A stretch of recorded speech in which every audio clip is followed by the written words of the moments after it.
My bra, ek kan nie sulke uitsprake maak as ek dit nie self beleef het nie. Ek het alles verloor. Ek het almal verloor. En dit wat God my gegee het, meeste van die kere sê ek, Here, ek is bereid om weer daardeur te gaan, want die vrede van God sal niemand van my af wegvat nie.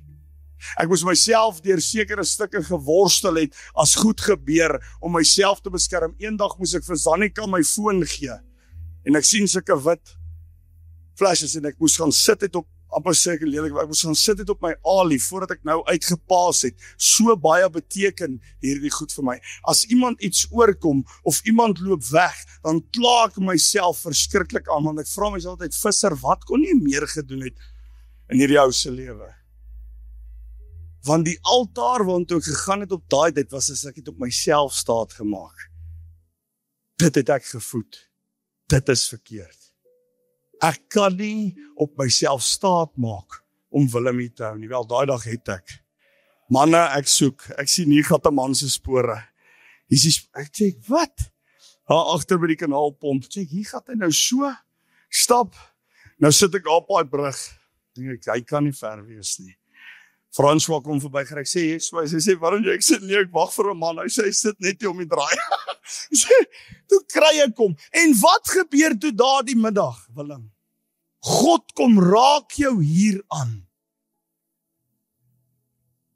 En dit was vir my, ek staan weer daar en ek sê, Here, as dit is wat ek vir die res van my lewe hoef te beleef, om te sien hoe ander gesond word, is ek fine. Ek sal alles prys gee daarvoor. Want het manne hier vryheid kom beleef wat ek ken. François, jy dit kom beleef. Giandro, jy dit beleef, Chom. Maar jy kies om my vryheid te laat gaan.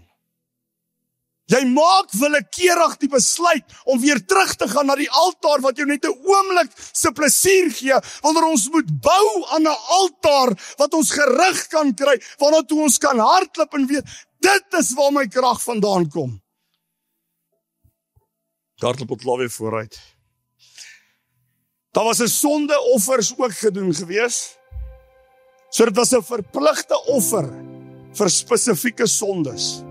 So het wie jy was in die gemeenskap, as jy, dit het afgehang van jou status, die offer wat jy gaan moes bring.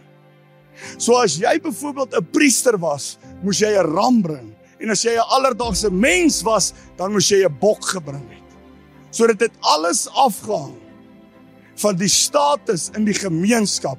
En 1 Johannes 29 sê die volgende dag, nou moet julle onthou die tyd, wag voordat ek daar toe gaan, hierdie tyd, het hulle elke dag en elke nag 'n lam geslag vir Israel. Elke dag was daar 'n lam geslag. As ek my Bybel reg lees. Moenie altyd glo wat ek sê nie, gaan soek dit self op. Moenie altyd glo wat bo van 'n platform af vir jou gesê word nie. Gaan lees jou Bybel self, my bra. Dis waar die krag lê. Jy kan nie net voeding kry van 'n ou wat hier bo staan en Jy kan nie. Gaan lees vir jouself.